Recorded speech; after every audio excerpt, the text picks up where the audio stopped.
Deixa eu colocar para você duas coisinhas que eu gostaria de trabalhar. São as duas áreas que dão muita confusão para a gente.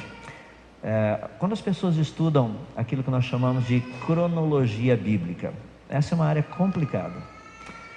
Não é tão complicada se você for físico e matemático, mas se você for outra coisa, daí a coisa fica complicada. Por quê? Porque envolve números. As pessoas, quando olham aquelas genealogias lá de Gênesis, tem uns números gigantescos lá, né? Gente vivendo 900 e poucos anos. As pessoas olham e falam: para com isso. Onde é que já se viu alguém viver 900 anos? Isso é um absurdo. É porque naquela época eles não contavam os anos como a gente conta hoje. Como é que você sabe disso? De onde você tirou essa ideia? Pesquisa arqueológica. Quando que os primeiros calendários foram feitos? Qual foi o primeiro calendário feito? Que povo trouxe o primeiro calendário? Quais povos tinham calendários? Deu para perceber que tipo de educação você está recebendo, né? Porque você não sabe nenhuma dessas perguntas. Não é interessante? Quem que criou o primeiro calendário? O primeiro calendário tinha anos de quantos dias? E daí o pessoal vem e me diz que o livro de Gênesis, os dias de Gênesis e coisa assim, o calendário que o pessoal usava lá era outro. Não era igual ao nosso. E a gente sabe disso. Eu vou dar um exemplo bem reto e direto. Gênesis capítulo 6, 7, 8 e 9 falam do dilúvio. Várias vezes nesse capítulo nos é dito o seguinte: depois de 150 dias, e ele conta o que aconteceu. Só que ele coloca de uma outra forma: 5 meses depois. E ele fica oscilando entre esse negócio de meses e dias. Meses e dias. Faz as continhas para você ver, que é um negócio fascinante. Vai contando. Quando ele fala assim que depois de tantos dias, soma para você ver. O ano era de 360 dias. Muito interessante a coisa. Você fala: mas é de 365 hoje. Ano passado já foi diferente? Parece que sim. Mas é porque os caras não sabiam contar os dias direito. Nós temos algumas evidências que parece que era pouquinha coisa diferente, uns 5 dias de diferença do que nós temos hoje, não mais do que isso. Então, e essas idades? As pessoas olham lá em cima e falam assim: rapaz, como que alguém pode viver 900 anos? Isso é um absurdo. Se você conhece telômero e telomerase, isso não é um absurdo. Telômeros ficam na pontinha dos nossos cromossomos. É um mecanismo de duplicação. É um negócio espetacular. Telomerase é uma enzima. Tem sido muito estudado, esses dois, telômeros e telomerase. Porque esses dois estão ligados com a longevidade humana. A ciência sabe que o ser humano, o nosso corpo, não foi um corpo criado para viver só uns 100 anos. Rapaz, o nosso coração é uma máquina fabulosa. Já imaginou? Para e pensa, quantas vezes você chegou para calibrar o coração? Meu coração está meio descalibrado atualmente, está batendo assim meio esquisito, preciso dar uma calibradinha nele. Revisão de 2 anos, não esqueça de voltar. Eu sei que com o passar do tempo algumas coisas não funcionam muito bem, então de vez em quando você precisa dar uma ajuda. Mas o nosso corpo, ele era para durar bastante. É interessante porque você encontra pesquisas em muitas áreas. Por exemplo, o Dr. Delpinho, que trabalha no Harvard Medical School, é um dos que mais tem trabalhado nessa área, mostrando o quanto que o ser humano, a estrutura, telomerase, telômero, todas essas coisas existem para que a longevidade seja muito grande. Então, quando nós estamos tratando de longevidade na Bíblia, isso não é um problema da ciência. A ciência olha para isso e fala de boa. Deixa eu dar um exemplo só para você ver como matematicamente a gente pode resolver um monte de coisa. Coloquei um pouquinho das genealogias lá de Gênesis capítulo 5 até o capítulo 11. Diga-se de passagem que a maioria das pessoas não conhecem esse tipo de coisa, né? Por quê? É simples, a gente chega logo no comecinho do ano e fala: não, esse ano eu vou ler a Bíblia. Legal. Então você pega, lê Gênesis capítulo 1, capítulo 2, capítulo 3 e a metade do capítulo 4, porque a outra metade é o quê? Genealogia. Fulano gerou fulano, que gerou fulano, que gerou fulano, teve filhos e filhos. Aí você fala: isso aí eu leio depois. Vai lá para o Gênesis capítulo 5. Gênesis capítulo 5 é o quê? Genealogia de novo. capítulo 6, finalmente, alguma coisa que não é genealogia. Daí você leu 6, o 7, o 8, o 9, chegou na metade do 9, genealogia de novo. Capítulo 10, genealogia outra vez. Capítulo 11, comecinho, não, que legal, Torre de Babel, mudou, agora a coisa ficou boa. Você leu até metade do capítulo 11, depois vem o quê? Genealogia de novo. Daí você fala assim, mas por que esse povo escreve genealogia? É para professor de escola dominical não ficar contando historinha. A gente conta história. Noé teve filhos e filhas, Noé teve avô, teve avó, teve tio, teve tia, teve mãe, teve irmão, teve irmã, teve sogra, não votou no PT. Todas essas coisas assim bonitas você encontra lá na Bíblia. São espetaculares os negócios, são muito legais. Não que ele não votou no PT, mas a gente sabe que ele não votaria no PT. De onde está escrito isso? Ele era justo e íntegro e temente a Deus. Então a gente conhece algumas coisas na Bíblia, tá vendo como é legal? Agora vamos parar, é só para você acordar mais um pouquinho. Deixa-me dar um exemplo matemático que é fabuloso a respeito dessas áreas da genealogia que ninguém estuda. Quer ver que fascinante? Alguns anos atrás eu tive uma oportunidade muito interessante de conversar com alguns amigos, e um deles especificamente que está relacionado com essa área de pesquisa, como também eu tenho trabalhado. Eu mostrei para ele esse gráfico. Eu disse o seguinte: olha, nós estamos fazendo uma pesquisa muito interessante. Isso aí é um grupinho, eu estou fazendo a análise deles, não é minha área específica, mas é um pessoal que trabalha com organismos. O que você está vendo aqui, eu vou passar o mouse só para você ver aqui em cima. Esses pontinhos estão relacionados com a longevidade dos organismos ao longo de uma escala de tempo. Ou seja, primeira geração de organismos, a segunda, a terceira, a quarta, aqui está a quinta, a sexta, a sétima, a oitava, a nona, a décima e assim por diante. Daí o rapaz que estava olhando falou assim: rapaz, isso aqui é muito interessante, dá para perceber algumas coisas. Olha aqui em cima, mais ou menos se seus organismos estão vivendo entre 900 e 1000. Ele falou: que escala é essa? Não, é só escala de tempo, só para ficar mais fácil, de 0 a 1000. Falei: que legal, então tá bom. Então seus organismos estavam indo muito bem, vivendo de 900 até 1000. Só tem um aqui, nesse da 7ª geração, que teve um pouquinho de problema. Falei: é verdade, nós tiramos da experiência para fazer outra coisa. Que legal. Mas vocês têm que prestar bastante atenção nesse aqui, ó. Esse daqui, ó. Falei: por que esses dois aqui, ó?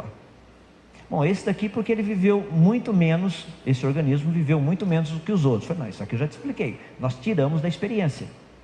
Então nós não deixamos ele ficar lá até a longevidade dos demais. Ele foi tirado antes. Aí esse outro aqui, é porque nesse daí, que foi da 10ª geração de organismos, nós resolvemos mudar um pouquinho o meio ambiente. Nós colocamos um pouco mais de água no sistema. Que interessante. Então, quando vocês fazem esse tipo de coisa, você muda totalmente a dinâmica do sistema. Falei: isso eu sei. Falou: mas isso aí, o gráfico está bem interessante, porque dá para você perceber a curva de deterioração muito tranquila. Falei: é verdade. É isso que eu queria saber, se realmente não é uma ilusão da gente, o que nós estamos vendo aqui. Não, isso é real. Tem certeza? Tenho. Não é impressão, não, intuição. Falei: não, isso é real. Vocês têm uma coleção de dados fabulosa aí. Ele até falou assim: vai dar para publicar isso aí? Falei: rapaz, o pior é que já foi publicado. Que legal, ainda bem, coisa boa tem que ser publicado mesmo. Falar nisso, o que vocês estão pesquisando? Eu falei: não, isso aí são os nomes lá das genealogias da Bíblia. Falei: o quê? Esse negócio que descreve essas equações fabulosas aí, que são os modelos de deterioração. Eu falei: o primeiro ali da lista se chama Adão. Aquele 7º, você viu que viveu só um pouquinho, o nome dele é Enoque. Ele foi retirado da experiência. Ele ficou só 365 anos por aqui, Deus o levou para si, pronto, saiu da experiência. E o último que eu falei lá, Noé, ele olhou e falou: você não acredita no dilúvio, né? Eu falei: a gente pôs mais água. Só colocamos mais água. Ele olhou e falou assim: vocês são loucos, você não acredita que isso é verdade. Olha que interessante, um pouquinho antes, ele tinha dito que os dados estavam certinhos. Porque eles estão certos, matematicamente falando, está correto. Não foi inventado, essas datas não foram inventadas, elas representam cientificamente uma mudança que ocorreu no planeta Terra. Se não tivéssemos nada na Bíblia escrito a respeito de um dilúvio, e você olhasse, por exemplo, matemático, dá uma olhadinha nesse negócio, certeza, alguém ia chegar e falar assim: a gente precisa estudar melhor o que aconteceu na vida desse cara chamado Noé. Alguma coisa aconteceu no planeta Terra durante a vida dele. Olha só, depois dele o povo começa a viver menos. Deve ter caído um asteroide, sei lá, os dinossauros foram extintos, alguma coisa assim. Não vou falar nada do PT dessa vez. Coisas desse jeito. O que aconteceu? O que teria ocorrido? Deu para perceber? É muito importante nós entendermos esse aspecto, porque ele está relacionado diretamente com a veracidade histórica. Queria dar um último exemplo, daí a gente para um pouquinho, só para dar uma descansadinha, que é o seguinte: quando nós tratamos de Gênesis e a história, é possível nós fazermos algumas continhas. Então eu queria só terminar dando esse exemplo para você, que é o seguinte: se nós pegarmos a genealogia de Gênesis, indo de Gênesis até Abraão, você tem aproximadamente de 1948 anos a 2006 anos, dependendo de como você conta a genealogia, tá? Tem um pequeno errinho, porque às vezes dá para você contar de duas maneiras diferentes, mas o erro é pequeno, não é um erro gigantesco não. Então Adão, praticamente, ele teria sido criado no ano 3760 a.C. Se você pegar, eu fiz uma continha só para você ver como é que funciona, pegar 3.760, somar com 2013, dá 5.777, tá? E se você for olhar, em 2013, literalmente dia 4 de setembro, foi quando começou o ano judaico, 5.774. Agora você sabe como que os judeus contam. Eles contam desde o início, segundo o relato bíblico. É assim que eles contam. Então é muito legal a gente poder olhar essa data. Você fala: rapaz, você está falando então que o ser humano apareceu no planeta Terra mais ou menos uns 6.000 anos atrás. É só a Bíblia para fazer umas coisas dela, né? Judeu tem esse tipo de calendário.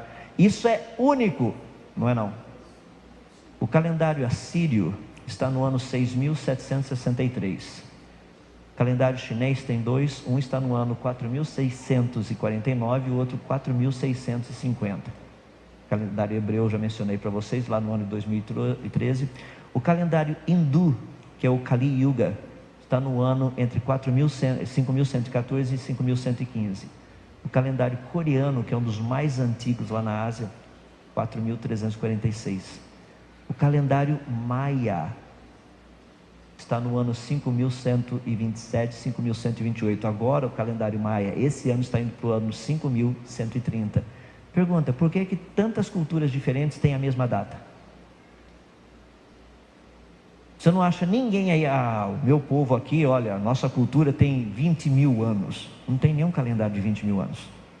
Todos os calendários estudados até o presente momento, os mais antigos, chegam ali na faixa mais ou menos 6.000, 7.000 anos no máximo. Olha que interessante. Segundo a Bíblia, Adão foi criado há 6.000 anos atrás aproximadamente.